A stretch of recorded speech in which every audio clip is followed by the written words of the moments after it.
उत्तर प्रदेश में अखिलेश जी की सरकार में इसी आजमगढ़ में कर्फ्यू लगता था, दंगा होता था और यहाँ हर साल जी आतंकवादी यहाँ से पकड़े जाते थे और उसका मुकदमा वापस करने का काम अखिलेश यादव करते थे। जी अभी आप लड़े नहीं, हाँ। 3 साल से मैदान में हैं, क्या लग रहा है सपा का गढ़ टूटेगा? ब्राह्मण वैश्याओं की तरह काम करते हैं। अगर मैं आपसे पूछूं कि 5 कौन सा काम आप जनता को बता रहे हैं हाँ। तो अच्छा करेंगे? मैं आप बता दे रहा हूँ 5 काम। जी जमीन तलाश रहे हैं आप, पहला चुनाव होगा आपका, अतरौलिया का चयन हुआ है, सपा का गढ़ है। पिछला इतिहास अगर आप देखेंगे तो मन में शंका नहीं है, लेकिन 2022 के बाद या एक बार भी वहाँ माथा टेकने गए या उस फरसा का हालचाल लेने गए कि वो फरसा टिका है कि नहीं टिका है?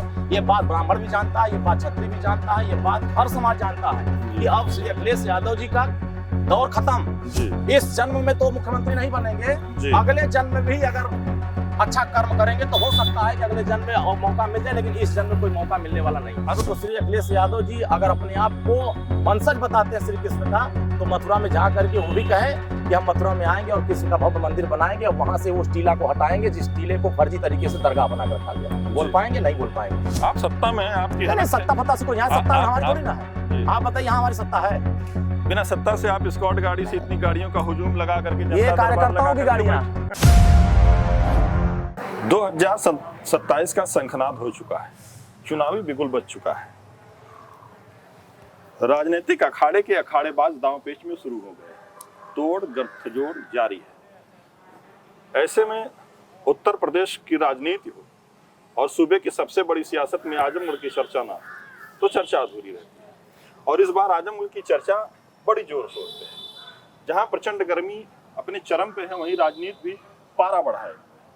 और इसमें आजमगढ़ की 10 विधानसभा में अगर अतरौलिया की बात करेंगे तो यहाँ की राजनीति अपनी चरम सीमा पे है। मैं अतरौलिया की चर्चा इसलिए कर रहा हूँ कि आज की डेट में अतरौलिया सबसे हॉट सीट बनी है। हॉट सीट का कारण जो है वो मैं बताऊंगा। इससे पहले मैं आपको परिचय कराऊंगा ओम प्रकाश राजभर जी के सुपुत्र अरुण राजभर जी से। नमस्कार। जो इस बार अतरौलिया से दावेदारी ठोकने के लिए तैयार हैं। सबसे पहले स्वागत है आपका रिपब्लिक रिपोर्टर में। बहुत बहुत धन्यवाद, आपके दर्शकों को बहुत बहुत आभार। मैं चाहूंगा कि एक छोटे से परिचय के साथ आप स्वयं दीजिए, ये कार्यक्रम फिर शुरू। मेरा नाम अरुण राजभर, राष्ट्रीय मुख्य प्रवक्ता सुहेलदेव भारतीय समाज पार्टी। मैं आपके सभी देखने वाले श्रोताओं से का नमस्कार करता हूं और अब चाहता हूं कि आगे जो इंटरव्यू हमारा होगा उसको आप लोग शेयर करें और ज़्यादा से ज़्यादा लोगों तक बातों को पहुंचाएं, ताकि जो एक मुहिम चलाई जा रही है इस टीम के द्वारा वो आप तक पहुंच सके। जी अरुण जी, कैसी लगी अतरौलिया विधानसभा? बहुत अच्छी है। कब से दौड़ा हो रहा है? मैं पिछले 3 सालों से जी अतरौलिया विधानसभा में मैं कार्य कर रहा हूँ जी। और जब मैं क्षेत्र में यहाँ आया जी तो मेरे सामने बहुत सारी चुनौतियाँ आई थी। जी। लोग यहाँ कहते थे कि यहाँ कोई लड़ नहीं सकता है, कोई मुकाबला कर नहीं सकता है, यहाँ बहुत बड़े बड़े सुरमा हैं, उन सुरमाओं के सामने आप टिक नहीं पाएंगे जी। और मैंने सारे लोगों की बातों को सुन करके ये देखा, यहाँ महसूस किया जी कि यहाँ के आम नागरिक जो हैं जी, उनके दिल और दिमाग में इतनी दहशत बना दी गई कि वो सच भी जी जब दुबा से ये बोलना शुरू किए कि अपनी सच्चाई को कोई रखना पसंद नहीं किया जी। और मैं इस चीज को जब महसूस किया कि आखिर इसका वजह क्या जी, तो लोगों ने ये देखा, महसूस किया कि यहाँ दबंगई, गुंडागर्दी, अराजकता और धमकाने की प्रवृत्ति बहुत ज्यादा थी जी।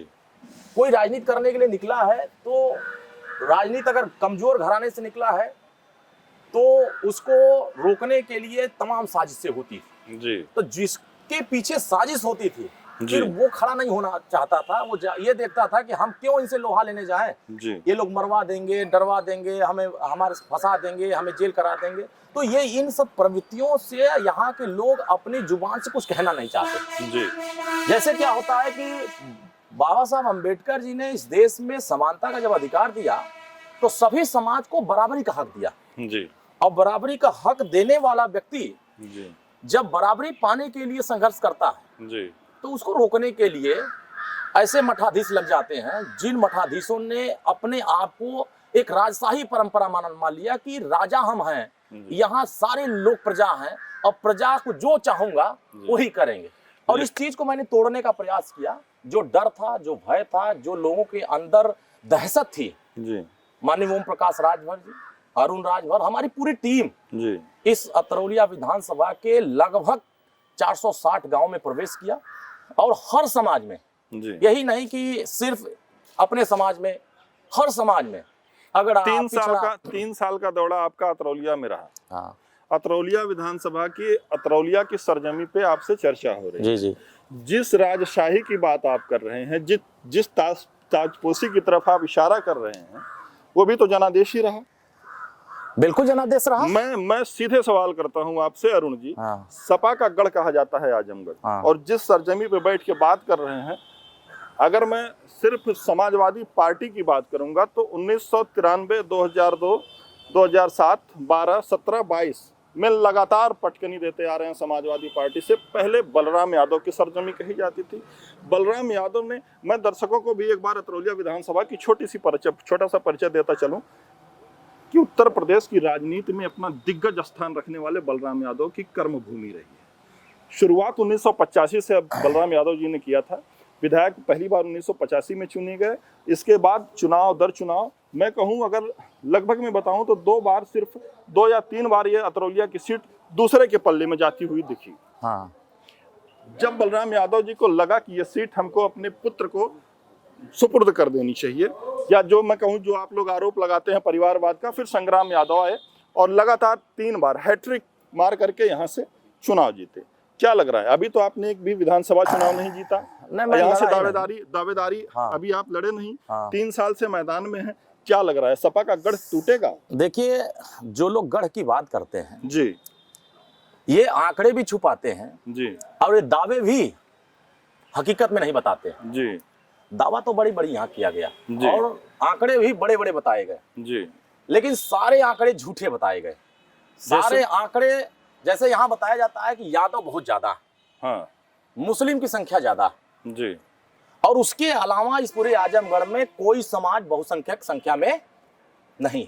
जैसे अरुण जी, आप जिस विधानसभा पे चर्चा कर रहे हैं, यहाँ पे ये चीज जो अनुमानित आंकड़े आते हैं जाति के, यहाँ पे मुसलमान और यादव को ज्यादा तो बताया जाता है, लेकिन बराबरी में बताया जाता है। नहीं, यही तो बात हकीकत में नहीं बताई जाती। अच्छा, अगर हम अपनी आंकड़े बताएंगे जी, तो यादव और मुसलमान टोटल वोट अगर दिखा देंगे जी। तो 35 से 40 हजार के बीच में सिमट जाएंगे। दोनों 35 से 40 हजार के बीच में सिमट जाएंगे। जी, और यहाँ सबसे ज्यादा वोट जी, अति पिछड़े समाज का है और अति दलित समाज का है। जी। लेकिन इसकी कितना लगभग मानते लगभग हैं? ये 2 लाख के आसपास होगा अकेले। कितना, कैसे अब जैसे चाहे निषाद हो चाहे राजभर, यहाँ राजभर गिनती नहीं थी, जी, यहाँ प्रजापति गिनती नहीं। राजभर को अनुमानित संख्या क्या यहाँ मानते हैं? 50 से 55 हजार के जी, वो आसपास तो अब ऐसे आंकड़े अगर दिखाए जाएंगे, हाँ। हमने यहाँ एक बूथों का आंकड़ा निकाला जी, और उन आंकड़ों में मैंने देखा कि गोंड की कोई गिनती नहीं, चौहान की कोई गिनती नहीं, प्रजापति कोई गिनती नहीं, विश्वकर्मा कोई गिनती नहीं, नाई की कोई गिनती नहीं, मौर्य की कोई गिनती नहीं, अब इसमें पटेल की कोई गिनती नहीं, वर्मा की कोई गिनती नहीं, यहाँ ब्राह्मण और क्षत्रिय की कोई गिनती नहीं।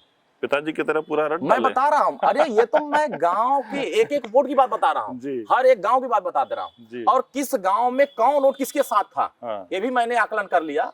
और सारे लोगों के एक ही गांव में जाने के बाद ये पता चला कि इन आंकड़ों को किसी ने जमीन से ऊपर उठाने का प्रयास नहीं किया। और माननीय ओम प्रकाश राजभर जी ने इन सभी वर्गों को, ये सभी वोट उन्हीं को देते थे। ये भी सही बात है जी, कि जिनका मैंने नाम लिया, इन सभी जातियों के लोगों ने उनको वोट दिया। क्यों? इसके पीछे सबसे बड़ा कारण ये था कि कोई प्रतिद्वंदी ऐसा व्यक्ति नहीं था जो इनके सम्मान की लड़ाई लड़े, इनके हिस्से की लड़ाई लड़े, इनके न्याय की लड़ाई लड़े, इनके भागीदारी की लड़ाई लड़े और इनको आगे बढ़ाने का प्रयास किए। जैसे मान लेते हैं यहाँ की एक कल्चर है कि अगर कहीं 2 परिवारों में मार हो गया तो 2 परिवारों में मार हुआ तो मार खाने वाले को फंसाया जाएगा और मारने वाले को बचाया जाएगा। ये यहाँ का कल्चर रहा, जिसका उदाहरण अभी हाल ही में घटना हुई है, बहुत दूर नहीं जाएंगे, अभी कल की घटना हुई है। अब ये गांव अचलीपुर है, ब्राह्मण बस्ती है, बहुत बड़ा ब्राह्मणों का टोला है और यही चितौनी गांव है, यहाँ यादवों का एक जत्था बड़ा है। यादव ने जाकर के वहां ब्राह्मणों को मार दिया, सिर्फ सिलेंडर का मसला लेकर के कि सिलेंडर वहां किसी ने चोरी का बता दिया और यहाँ से जाकर के लोगों ने वहां बल भर मार दिया। अच्छा। अब मारने के बाद सर और फाड़ दिया और थाने पे जाने के बाद यहाँ के जो माननीय विधायक हैं और उनके माननीय पिताजी हैं, ये दरोगा जी को फोन करते हैं और पूरा धमकाते हैं कि यहाँ मेरा शासन चलेगा। किसको धमकाते हैं? दरोगा को धमकाते हैं और उस परिवार के साथ वो खड़े हो जाते हैं जो उस ब्राह्मण का या उस परिवार का सर मार के फाड़ देता है। जी खड़ा किसके साथ होते हैं? मारने वाले के साथ खड़े होते हैं। जी। और अरुण राजभर किसके साथ खड़े हुए? मार खाने वाले के साथ खड़े हुए। तो दरोगा प्रभाव में आते हैं। नहीं बिल्कुल, देखिए यहाँ जब सत्ता थी उनकी जी तो इन लोगों ने अधिकारियों को गुलाम बना के रखा, जी और जब से योगी आदित्यनाथ जी की सरकार आई है जी। तब से गुलामी से सब बाहर निकल आए। जी और उस गुलामी से जब बाहर निकले हैं तो ये जो धमकाने वाली प्रक्रिया थी जी वो धीरे धीरे समाप्ति के कगार पे जाने लगी। जी। और आज वही हुआ। जी। कल तक मुकदमा नहीं लिखा जाता था, अच्छा। और आज 3 साल में कहीं भी अन्याय हुआ हो अरुण राजभर ने मुकदमा लिखवाया, और जो सही होगा तो उसके कल पक्ष में आपने न्याय मुकदमा दिलाया। लिखवाया कि नहीं? बिल्कुल लिखवा दी, 11 बजे रात को लिखा गया। अच्छा। और फोन कर रहे हैं, माननीय विधायक के पिताजी फोन कर रहे हैं, गांव में भी धमका रहे हैं, जी। मारने वाले को भी धमका रहे हैं। जी, मतलब ब्राह्मण के साथ आपने न्याय करवाया। अन्य हाँ, अब उनके साथ आपने न्याय ब्राह्मण की चर्चा छेड़ दी है तो थोड़ा सूबे पे चर्चा करते हैं। बड़ा गाहे बगाहे बड़ी चर्चा हो रही है कि ब्राह्मण भारतीय जनता पार्टी से बड़ा नाराज है। अखिलेश यादव जी एक अलग सी गुफा छोड़ रहे हैं कि पीडीए में पीडी पंडित ही है। ब्राह्मण की नाराजगी है तो दूर कर पाएगी क्या? पहले ये पीडीए का फार्मूला बताते थे, पिछड़ा दलित अल्पसंख्यक, जी। फिर ए से अगड़ा बताने लगे, जी। फिर ए से अल्पसंख्यक बनाने लगे, जी। फिर पी से पंडित बताने लगे, और पी से पीड़ित बताने लगे। जी। तो श्री अखिलेश यादव जी न तो दलित का फार्मूला बता पाते हैं, न अगड़े का बना पाते हैं, न पिछड़े का बना पाते हैं। जी। ये उसी में उलझ जाते हैं। अच्छा। और कंफ्यूज होकर के जी। अपने फार्मूले को ही भूल जाते हैं। जी। तो जो अपना फार्मूला लेकर चलते हैं जी। वो यह बात बताते हैं कि ये अगर पीडीए का फार्मूला लेकर चलते हैं और पी से पंडित बताते हैं, जी। तो ये भी बताना पड़ेगा जी। कि उन्हीं की पार्टी में रहने वाला समाजवादी पार्टी का राष्ट्रीय प्रवक्ता कहता है कि ब्राह्मण वैश्याओं की तरह काम करते हैं। जी। वैश्या से तुलना किया था। हाँ। देश के जितने साधु संत हैं जी। उनको इन लोगों ने सनातन विरोधी बताया था, और सनातन के साथ अन्याय करने वाली भाषा बोला था, जिस तरह का उस भाषा हम प्रयोग नहीं कर सकते। जी। जिस तरीके से समाजवादी पार्टी में रहने वाले लोग रामचरितमानस को गाली दिए, भगवान राम के अस्तित्व पर खड़ा किए, एक सवाल खड़ा किए, और भगवान श्री कृष्ण पर बोलना नहीं चाहे। जी। मैंने तो कहा है, अगर आप अपने आप को कृष्ण का वंशज बताते हैं तो जो भगवान राम को आज 500 साल बाद अयोध्या में लोग देख रहे हैं मंदिर बना करके, जी। आज उनका दर्शन लोग कर रहे हैं, तो श्री अखिलेश यादव जी अगर अपने आप को वंशज बताते हैं श्री कृष्ण का, तो मथुरा में जा करके वो भी कहें कि हम मथुरा में आएंगे और कृष्ण का भव्य मंदिर बनाएंगे, और वहां से वो टीला को हटाएंगे जिस टीले को फर्जी तरीके से दरगाह बनाकर रखा गया। बोल पाएंगे? नहीं बोल पाएंगे। इनका तभी चेहरा सामने आ जाता है जब ये भगवान राम पर सवाल खड़ा करते हैं, कृष्ण पर सवाल खड़ा करते हैं, और सनातन परंपराओं पर ये ठेस पहुंचाते हैं। इनके तमाम नेताओं का बयान अगर देखा जाए जी। तो ये सदन से लेकर सड़क तक सनातन परंपरा का हमेशा से विरोध किया, और इन्होंने ये बात को कहते हुए शर्म नहीं आती है कि 2012 में ये गए थे सुल्तानपुर रोड पर बाराबंकी के पास एक भगवान परशुराम जी का मूर्ति लगाने के लिए, फरसा लगाने के लिए। जी। फरसा तो लगी, लेकिन 2022 के बाद हाँ। क्या एक बार भी वहां माथा टेकने गए या उस फरसा का हालचाल लेने गए कि वो फरसा टिका है कि नहीं टिका? तो अब सोचिए कि सिर्फ और सिर्फ इनका ये सारे ड्रामा जो होता है ये चुनाव के लिए होता है, वोट के लिए होता है। ये बात ब्राह्मण भी जानता है, ये बात क्षत्रिय भी जानता है, ये बात हर समाज जानता है कि अब श्री अखिलेश यादव जी का दौर खत्म। जी। इस जन्म में तो मुख्यमंत्री नहीं बनेंगे, अगले जन्म में भी अगर अच्छा कर्म करेंगे तो हो सकता है कि अगले जन्म में मौका मिल जाए, लेकिन इस जन्म में कोई मौका मिलने वाला नहीं। अरुण जी, उत्तर प्रदेश में एक नारा लगा था, तिलक तराजू। फिर आपको 2007 का भी दौर याद होगा, हाँ, जब मुख्यमंत्री बनी थी। हाँ, हाँ। चुनावी बिगुल जब बजता है तो बोल सबके बदल जाते हैं। अखिलेश यादव ने भी बदला होगा। बस मैं ये जानना चाहता हूँ आपसे कम शब्दों में कि क्या जो लुभावने ब्राह्मण को लुभाने के लिए जो सिगुफा छोड़ा जा रहा है वो जनता पे असर डालेगा? देखिए, कोई असर नहीं डालेगा। ये सारे लोग जानते हैं, चाहे अगड़ा हो, पिछड़ा हो, दलित हो, वंचित हो, शोषित हो, ये सब जानते हैं कि हमारे कल्याण के लिए, जी, हमारे सनातन परंपरा को बचाने के लिए, पिछड़े दलित अल्पसंख्यक के हक के लिए, अगड़े पिछड़ों के लिए हक के लिए कौन काम कर रहा है। जी। अगर दूसरे पार्टियों से तुलना किया जाए, चाहे वो कांग्रेस हो, चाहे सपा हो, चाहे बीएसपी हो, चाहे समाजवादी पार्टी हो, अगर इनकी तुलना एनडीए से किया जाए, जी, जितने काम एनडीए की सरकार में हुए हैं जी, उतने काम श्री अखिलेश यादव जी के समर्थन में जो कांग्रेस की सरकार चलती थी वो सरकार में भी नहीं हुए। जी। आज उत्तर प्रदेश में अखिलेश जी की सरकार में इसी आजमगढ़ में कर्फ्यू लगता था, दंगा होता था, और यहाँ हर साल जी आतंकवादी यहाँ से पकड़े जाते थे और उसका मुकदमा वापस करने का काम अखिलेश यादव करते थे। जी। और 2017 के बाद जी। इसी आजमगढ़ में ना एक दंगा हुआ, ना तो एक कर्फ्यू लगा, ना ही यहाँ से एक भी आतंकवादी पकड़ा गया और जिसका मुकदमा वापस हुआ। और यहाँ कार्रवाई हुई है पिछड़ों के हित में। इस देश में समाजवादी पार्टी ने ने लंबे समय से पिछड़ों की राजनीति किया, लेकिन जाति जनगणना पिछड़ों की कराने की बात कभी नहीं किया।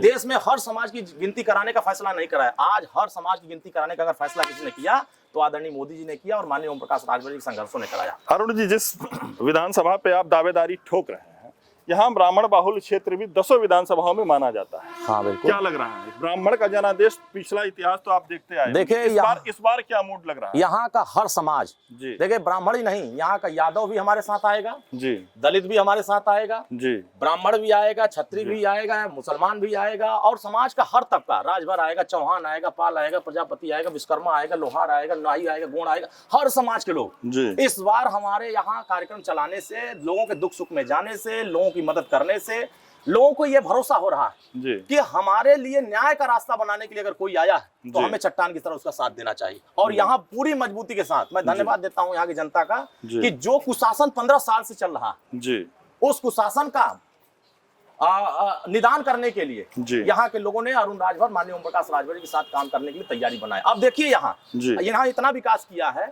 यहाँ इतना इन्होंने गढ़ बनाया है कि 21 किलोमीटर अहिरौला कप्तानगंज मार्ग पिछले 15 साल से बनने नहीं दे रहे थे। और कारण क्या था कि उस सड़क पर कितने लोगों की जाने गई, इसके सबसे बड़ा गुनाहगार यहाँ के सांसद और यहाँ के माननीय विधायकगण। यहाँ के वो उस गुनाहगार होंगे जो यहाँ के जो बच्चे वहां से जाते थे उस सड़क पर, उनके पेट में जो बच्चे पलते थे, जो लड़कियां थी, जो महिलाएं थी, उनके पेट में जो बच्चे पलते थे उस सड़क पर मर जाते थे, लेकिन कोई इनका सुनने वाला नहीं था। और आज 58 करोड़ रुपया ला करके माननीय ओम प्रकाश राजभर जी ने अतरौलिया विधानसभा में अहिरौला कप्तानगंज मार्ग आज धरातल उतार कर और इसका उदाहरण मैं बता रहा हूँ। आप जाइएगा जब अहिरौला की तरफ तो लोग इस बात को कह रहे हैं जो काम यहाँ के 10 विधायक नहीं कर पाए, 2 सांसद मिलकर नहीं कर पाए, जिला पंचायत अध्यक्ष मिलकर नहीं कर पाए, पंचायत से लेकर के पार्लियामेंट के लोग नहीं कर पाए, उस काम को माननीय ओम प्रकाश राजभर जी ने प्रयास किया और मुख्यमंत्री जी का आशीर्वाद मिला और अरुण राजभर ने संघर्ष किया, जिसका परिणाम है कि 58 करोड़ रुपया अहिरौला कप्तानगंज मार्ग पर आया 21 किलोमीटर सड़क बनाने के लिए,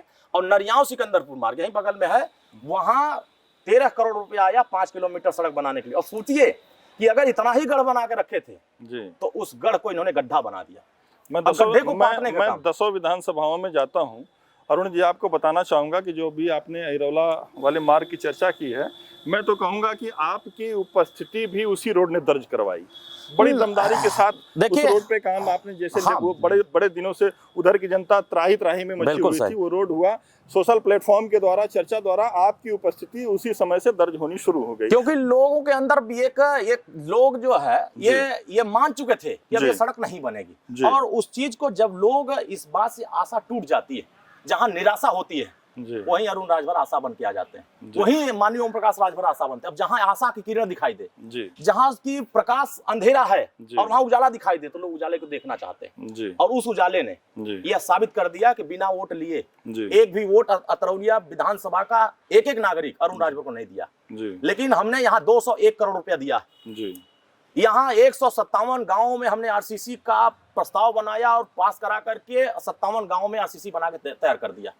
और यहाँ नालियां हमने 31 गांव में नालियां बना दिया, 34 गांव में हमने 10 केवी से लेकर के 25 केवी ट्रांसफार्मर विद्युतीकरण करा दिया, 150 खंभे लगवा दिए। यहाँ तमाम ऐसे गांव थे जहां बिजली नहीं था, आज भी मैं बता रहा हूँ, चले जाइए वाजिदपुर एक गांव है, वही बगल में रायपुर गांव है, और वहां आज तक 40 साल की राजनीति में जितना विकास इन्होंने किया कि वहां एक खम्भा और तार नहीं खिंचवा पाए।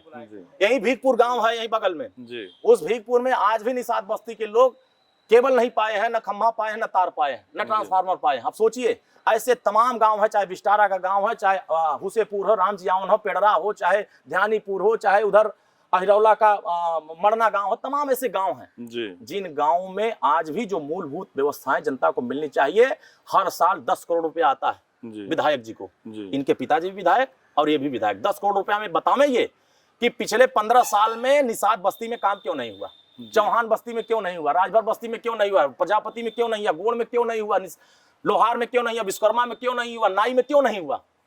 जब ये गांव में हम लोग जाते हैं, ब्राह्मणों में नहीं हुआ, क्षत्रियों में नहीं हुआ, यादव में वही यादव के यहाँ हुआ जो मठाधीश थे, जो एजेंट थे।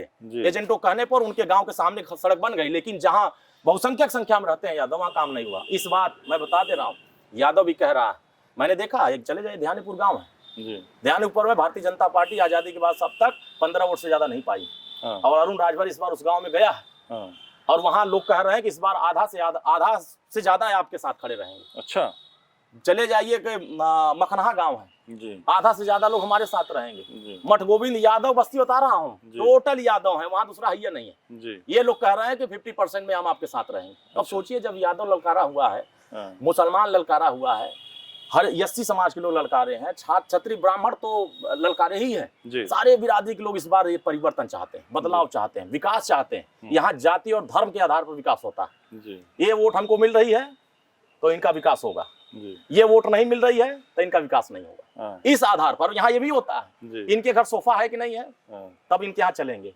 अगर इनके यहाँ अच्छा, सोफा होगा तो फिर चलेंगे। सोफा होगा तब चलेंगे, अगर सोफा नहीं होगा तो नहीं चलेंगे। कुर्सी मिलेगी जी तो देखेंगे कि अच्छा चला चेला भाई चले जाए, चेला लोग हमारे चले जाएंगे। ऐसे तय होता है कि जहाँ कुर्सी रहेगी वहाँ चेला जाएगा, अच्छा। और जहाँ सोफा रहेगा वहाँ ये लोग जाएंगे। अच्छा तो सोचिए कि जो इस मानसिकता से यहाँ काम करता हो, जी जो इस मानसिकता से लोगों के साथ न्याय अन्याय तय करता हो, तो सोचिए कि वहाँ के लोग जी कितना यहाँ आक्रोशित है, कितना गुस्से में है। जी हम बता रहे हैं अगर कल वोटिंग हो जाए तो यहाँ एक तरफा वोट पड़ जाएगा। जमीन तलाश रहे हैं आप, पहला चुनाव होगा आपका, अतरौलिया का चयन हुआ है, सपा का गढ़ है। पिछला इतिहास अगर आप देखेंगे तो मन में शंका नहीं होती? कोई नहीं, यहाँ सभी समाज का गढ़ अतरौलिया को बनाएंगे। जीतना आसान लग रहा है?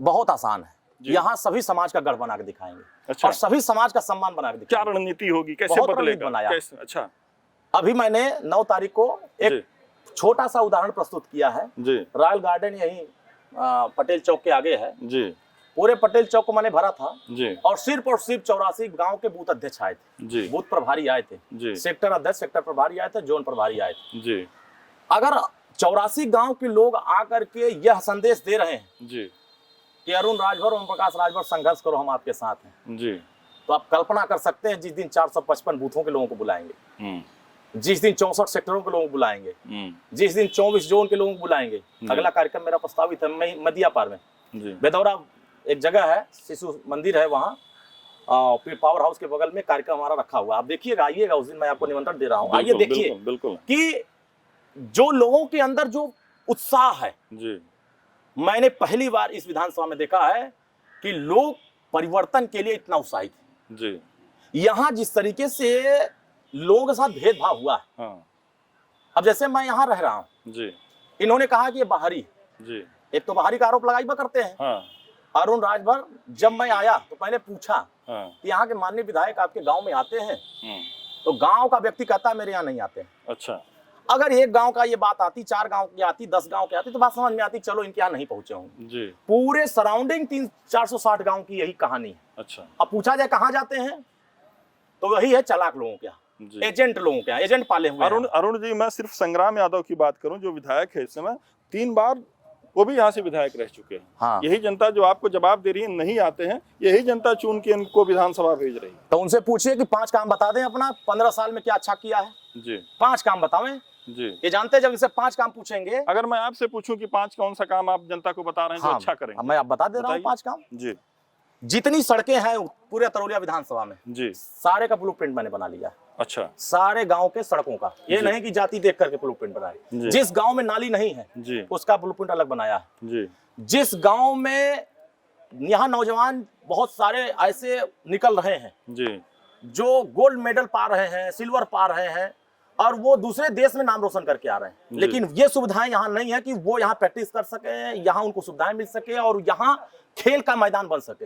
अरुण राजभर ने ब्लूप्रिंट तैयार किया है यहाँ खेल का मैदान तैयार करने के। अच्छा यहाँ की लड़कियों को पढ़ने के लिए जी एक बेहतर जो ट्रेनिंग सेंटर होती है जी कि अगर हम यहाँ कोई स्किल डेवलपमेंट का हम अगर ज्ञान लेना चाहें तो हमें दूसरे या तो राजधानी में जाना पड़ेगा या मंडलों के बड़े बड़े शहरों में जहाँ खुले हैं वहां जाना पड़ेगा। हमने यहाँ स्किल डेवलपमेंट कराने के लिए कि जो यहाँ ITI कर लिया है, पॉलिटेक्निक कर लिया है, या जो टेक्निकल शिक्षा ले लिया है, लेकिन उसका प्रशिक्षण यहाँ नहीं होता, तो हमने वहाँ यहाँ के लिए एक जमीन तलाश रहे हैं। यहाँ अगर प्रशिक्षण केंद्र खोला जाए और यहाँ कम से कम 200-250 बच्चों के लिए हमने यहाँ ट्रेनिंग सेंटर का एक प्रपोजल तैयार किया है कि यहाँ उनके लिए ट्रेनिंग सेंटर खोला जाए। तीसरा काम हमने यहाँ सोचा है कि जिन बच्चों को जैसे यहाँ जिन जिन गांवों में विद्युतीकरण नहीं है, गांव में खम्भा नहीं है तो तार है तो खम्भा नहीं है, ट्रांसफार्मर। क्या ऐसा गांव अब भी दिखता है? बहुत सारे गांव हैं। कोई नाम बताएंगे? आप जाइए, अभी मैं बता रहा हूँ पेडरा गांव। अच्छा। चले जाइए पेडरा में। अच्छा। यहाँ से चले जाए मखनहा गांव में। अच्छा। यहाँ से चले जयरामपुर गांव में। अच्छा। यहाँ से चले जाए डेंगुरपुर गांव में। अच्छा। चले जाइए, इन सब गांव में आज भी बिजली की समस्या। माटी पूरा रौंदे हैं तो मैं बता रहा हूँ ना, एक एक गांव में बता रहा हूँ जी। और उसके बाद जी जितने यहाँ की महिलाएं हैं जी, महिलाओं को सही दिशा में ले जाने के लिए जी, इनकी मूलभूत समस्याएं जी, आवास, पेंशन, शौचालय, राशन कार्ड, पेंशन, हाँ, इनके लिए हमने तैयार किया है कि हर ब्लॉकों में कैंप लगाऊंगा जी। और जितने दिव्यांग जन हैं जी, उन्हीं कैंपों के माध्यम से इन सभी का रजिस्ट्रेशन करा करके सभी को जी जो मूलभूत समस्याएं रोटी, कपड़ा, मकान, शिक्षा, दवाई, उन मूलभूत समस्याओं को उनको पहुंचाने का प्रयास। इस तरीके से जो जेन्युइन जनता की समस्याएं हैं उनको दूर करने का जी। सड़क का जो समस्या है, बिजली की जो समस्या है, जो नाली की समस्या है, जो यहाँ आरसीसी की समस्या, इन सभी समस्याओं का निदान करने का प्रयास अरुण राजभर करे और कर रहा है। ऐसा नहीं है कि यहाँ कोई वोट दिया है अरुण राजभर तब कर रहा है जी। बिना वोट लिए अरुण राजभर कर। चले जाइए आप देहुला में, 1 किलोमीटर की नाली बनवा के तैयार कर दिया। और नहीं अगर आपके कैमरा में कैद हो तो बताइएगा जी। चले जाए चिश्तीपुर में जी, वहां हमने 800 मीटर नाली बना के तैयार कर दिया। अच्छा। चले जाइए भदौरा गांव में जी, वहां मैंने 800 मीटर की नाली तैयार कर दिया। अब सोचिए अगर ये समस्याएं पहले दूर हो जाती तो क्या अरुण राजभर के यहाँ एप्लीकेशन आते? मैं बता दूं, अभी बैठा था मैं सुबह से और 150 लोग आए हमारे यहाँ और सब कोई ना कोई समस्या लेकर आया था।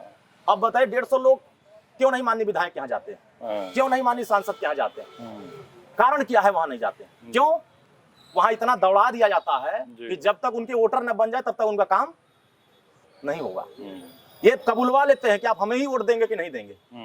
और यहाँ मैंने अभी बैठा था, 4 लोगों ने मुझे एप्लीकेशन दिया जी इलाज का पैसा लाने के लिए। अभी आज के डेट में मैंने कुशमहरा में 5 लाख रुपया दिया हूँ आज के डेट में जी। और एक गांव है उसुरकुड़वा जिसमें मैंने 2.5 लाख रुपया दिया एक विश्वकर्मा को, एक छत्री थे उनको 5 लाख दिया। ऐसे मेरा प्रतिदिन यहाँ 10 लोग, 15 लोग, 20 लोगों का मेरा एस्टीमेट पास करते हैं जी। और यहाँ करोड़ों रुपया मैंने जी लोगों में बांट दिया इलाज का पैसा। मुख्यमंत्री विवेकाधीन कोष से लाता हूँ, माननीय मुख्यमंत्री के प्रयास का सफलता पाता हूँ और माननीय प्रकाश राजभर जी से लिखवाता हूँ। हम लोग लिखते हैं और सीधे शासन से पैसा उनके अस्पताल में पहुंचा के उनका इलाज कराते हैं। अब सोचिए कि पिछले 4 साल में एक भी उद्घाटन किया हो माननीय विधायक जी तो बतावें? पिछले 4 साल में ये किसी दरवाजे पर जाकर के गरीब के यहाँ कहे हो कि नहीं हम आपके दुख में शामिल हो रहे हैं तो बतावें?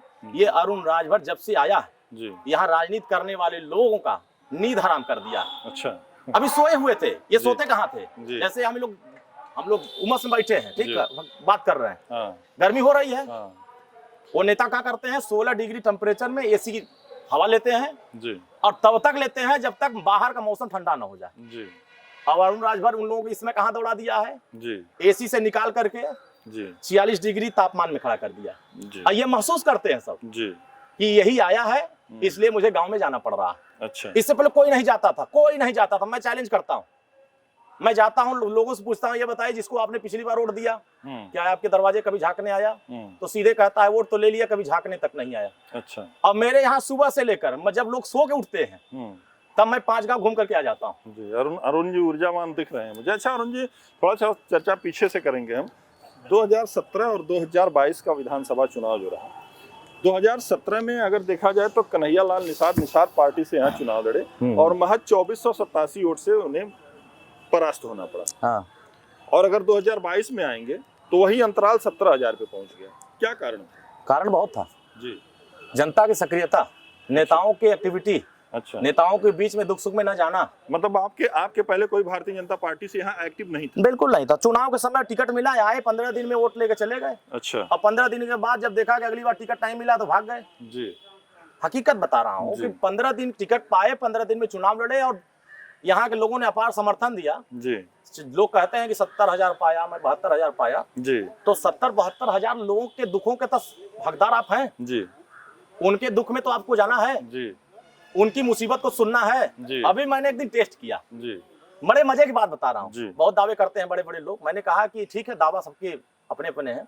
मैंने 10 लोगों को पकड़ा है जी। हमने कहा आपकी क्या समस्या है, तहसील की समस्या, ठीक है आप अलग होइए। हाँ। हाँ भाई आपकी क्या समस्या है, हमारी ब्लॉक की समस्या है, ठीक है आप अलग होइए। इनकी क्या समस्या है, ये थाने की समस्या, ठीक है 3 लोग हो गए जी। तीनों लोग किनारे होइए। और ये ऐसी समस्या कितने लोग पास है, ठीक है ऐसे 10 लोग आए, 10 लोग जाइए फलाने के यहाँ, मैंने भेजा, हमने जाइए और जाकर उनको बताइए कि हमारी ये समस्या है। गए वहां, पहले तो 1 घंटा बैठाए कुर्सी के बाहर, मतलब घर के अंदर बाहर जी।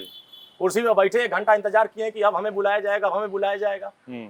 1 घंटे बाद ये लोग मार कुर्सी उठ रहे हैं, जा रहे हैं, फिर आके बैठ रहे हैं, आ रहे हैं, फिर किसी तरह से बुलाया गया। हाँ भाई क्या समस्या है, ये हमारा जमीन इसी ने कब्जा किया है, फलाने यादव ने कब्जा किया है और ये खाली नहीं कर रहे हैं, ये फलाने जी ने कब्जा किया है, ये खाली नहीं कर रहे हैं, ये फलाना हमारा आवास नहीं बनने दे रहे हैं, ये हमारा राशन कार्ड से नाम काट दे रहे हैं। अब ऐसी समस्याएं मैंने भेजा, साफ साफ कहा गया वहां से कि आप हमें वोट देते हैं। अच्छा। हाँ भैया हम तो वो वोट देते हैं। कहते हैं तो ठीक है, तो मैं रिजल्ट शीट देख लेता हूँ, तो फिर आपसे बात करता हूँ। हाँ भाई फलाने जरा इनका देख लो मैटर क्या। अच्छा। मतलब कि फलाने मैटर देखने जाएंगे, अब फलाने नहीं देखेंगे जिनके यहाँ गए, अब इनका एजेंट देखेगा इनका मैटर। अब सोचिए फिर वो हमारे यहाँ आए, हमने कहा आपका काम हो गया, कहे वो तो कह रहे थे कि फलाना जी देखेंगे और उन्होंने कहा है कि ठीक है आप अगली बार आइएगा तो आपके कागज पर कार्रवाई करेंगे जी। अब आप बताइए कि उनको आश्वासन मिल गया अगली बार आने का, तब तक ये गारंटी नहीं हुआ कि वो हमारे वोटर है कि हमको वोटे देंगे। हमारे यहाँ आए, हमने कहा देख लिया आप लोगों ने, आपका मदद हो गया, कहे हम उम्मीद नहीं करते हैं कि उनसे हमारी मदद होगी। न तो उनकी बात दरोगा सुनता है, न यहाँ एसडीएम सुनता है, न कोई अधिकारी, खुद कह रहे थे, क्योंकि ये सब पैसा ले लेकर काम कराते हैं। जो पैसा लेकर अधिकारियों का जाएगा तो अधिकारी समझ जाता है कि ये एजेंटी कर रहा है इसलिए इनका काम नहीं करना। अच्छा। अब वो हमारे यहाँ आए, मैंने सीधे संबंधित अधिकारियों को फोन किया, हमने कहा इनकी ये समस्या है, इनको भेजना हो, इनका निदान कर लो। आप सत्ता में हैं, आपकी नहीं सत्ता फत्ता से कोई यहाँ सत्ता हमारी थोड़ी ना है। आप बताइए यहाँ हमारी सत्ता है, बिना सत्ता से आप स्क्वाड गाड़ी से इतनी गाड़ियों का हुजूम लगा करके, ये कार्यकर्ताओं की गाड़ियां हैं, ये सत्ता की गाड़ी नहीं है। यहाँ जितनी बाइकें खड़ी है, यहाँ जो गाड़ियां खड़ी है, सब कार्यकर्ताओं गाड़ी जी। ये सब कार्यकर्ता जमीन पर काम करते हैं जी, धरातल पर काम करते हैं, एसी में नहीं काम करते। अच्छा चलिए ठीक है, अब आते हैं चुनाव पे। ये बताइए कि 2027 के चुनाव में इस बार सुभाष सपा भारतीय जनता पार्टी के साथ है। आजमगढ़ में मैं पूरे 10 विधानसभा की बात करूंगा, क्या लग रहा है, कुछ फायदा मिलेगा? बहुत फायदा मिलेगा। मेरा यहाँ संघर्ष करने से जी, दीदारगंज जी टेम्परेचर बढ़ रही है, गोपालगंज में टेम्परेचर बढ़ रही है, सगड़ी में टेम्परेचर बढ़ रही है, निजामबाद में बढ़ रही है, फूलपुर में बढ़ रही है, मेहनगर में बढ़ रही है जी, और इसके साथ साथ शाहगंज में बढ़ रही है। जैसे आपने टेम्परेचर तो खूब बढ़ा दिया, 10 विधानसभा का बढ़ा दिया, मैं स्वीकार करता हूँ। पिछली बार कितनी सीटों से चुनाव आप लड़े थे समाजवादी पार्टी में? 2022 में 2022 में हम लोग 17 सीट पर लड़े थे। इस बार क्या इच्छा है मन में, कितनी सीटों से? 32 सीट पर लड़ने की 32 सीट में। अगर सीटें कम हुई तो क्या भारतीय जनता पार्टी का दामन? नहीं, वो देखे कम और बेसी का सवाल नहीं है। अच्छा, सवाल इस बात का है कि सवाल तो होगा, क्योंकि अगर पिछला इतिहास में देखूं सुभाष सपा का, तो चुनाव के समय या सत्ता बनने के बाद परिवर्तन होता रहा है। इसलिए मैं बड़ा सवाल पूछ रहा हूं कि अगर आपकी मन मुताबिक आपको सीट नहीं मिलती है तो क्या भारतीय जनता पार्टी का दामन आप थामे रहेंगे? मेरा अतरौलिया की मेहनत, अगर आप जैसे अतरौलिया सीट पे ही मैं बात करूं तो अभी टिकट कहीं कंफर्म नहीं हुआ, आप खूब दावेदारी कर रहे हैं और बड़ा अच्छा लगता है। भारतीय जनता पार्टी की एक खूबसूरती है कि एक छोटा सा कार्यकर्ता भी टिकट का दावेदार हो सकता है। तो क्या ये टिकट अगर नहीं मिलता है तो भी आप भारतीय जनता पार्टी के साथ बने रहेंगे? बिल्कुल रहेंगे। अच्छा। जिसको भी मिल जाएगा हम उसका समर्थन करेंगे। अच्छा, इसमें कोई अटपट बातें नहीं है। अच्छा, हम जितनी मजबूती से अभी काम कर रहे हैं उसके बाद भी काम करेंगे। अच्छा, और ये भी दूसरे से उम्मीद करेंगे, अगर हमें मिलता है तो पूरी उम्मीद जिस तरह से हम लगाए हैं उसी तरह सब लगा के काम, उसी तरह से सब लोग लगाए। जैसे मैं यहाँ पे अगर चर्चा करूंगा निषाद पार्टी से, तो उन्होंने भी अपना कैंडिडेट घोषित कर दिया, लगभग वो भी क्षेत्र में दौड़ा कर रहे हैं। तो कहीं आपको ये नहीं लग रहा है कि भारतीय जनता पार्टी की जो समर्थित पार्टियां हैं वो आपस में ही दांवपेच में फंस रही हैं? नहीं, कोई नहीं। यहाँ देखिए, यहाँ की जनता, आजमगढ़ में बड़ा गुटबाजी का मामला, देखिए ये बता रहे हैं, यहाँ की राजनीति दूसरी है जी। यहाँ की जनता जज होती है जी, फैसला जनता करती है जी, वोट जनता करती है जी, नेता नहीं करता है जी। नेता तो अपने परिवार का एक वोट ले जाके डलवा देगा, लेकिन फैसला जनता करती है। यहाँ जो तरौलिया के पूरे क्षेत्र की जो जनता है वो मतदान करती है और वो फैसला करती है जी। फैसला किस आधार पर करती है जी? कि हमारे बीच में काम कौन कर रहा है जी। हम अगर फोन कर रहे हैं तो हमारा फोन का रिस्पांस कौन कर रहा है जी। अगर हमारे यहाँ दुख पड़ा है तो हमारे बीच में कौन आ रहा है? जी हम किसी मुसीबत में थाने पर चले गए हैं तो हमारा सुन कौन रहा? जी किसी समस्या से हम अस्पताल में हमारी जमीन कब्जा हो रही तो उसको छुड़ाने के लिए कौन खड़ा हो रहा? जी जनता ये देखती है और जनता काम के आधार पर फैसला करती है, जी किसी के कहने से नहीं फैसला करती है। मैं जी। बता दूं, यहाँ सैकड़ों ऐसे लोग थे जी। जिनकी जमीनें वर्षों से यहाँ कोई दबंग कब्जा करके रखा था, जी कोई खाली कराने की हैसियत नहीं रखता था, जी और सैकड़ों लोगों की जमीनें अरुण राजभर ने, माननीय ओम प्रकाश राज ने इसी अतरौलिया में खाली करा करके न्याय कराने का काम किया। अच्छा सैकड़ों ऐसे परिवार मेरे यहाँ आए जो वर्षों से मुकदमा लड़ रहे हैं, फर्जी तरीके से मुकदमा लड़ रहे हैं, उनको फंसा करके जेल में कराया गया, लेकिन अभी तक न्याय नहीं पाया। ऐसे लोगों को न्याय कराने का काम जी। किया। मैं चाहूंगा कि एक बार कैमरा जो है इस ग्राउंड में घुमाया जाए और मैं चैनल के माध्यम से दिखाना चाहूंगा कि अरुण राजभर जी जो इस समय कैमरे में जिस ऊर्जा से दिख रहे हैं, यह ऊर्जा सिर्फ कैमरे तक सीमित नहीं है। ये आप देखेंगे जनता दरबार है, लोग अपनी समस्याएं लेकर के आ रहे हैं। और सुबह मुझे जो अंदेशा जब से अरुण जी का मुझे फोन आ रहा है कि कब पहुंच रहे हैं,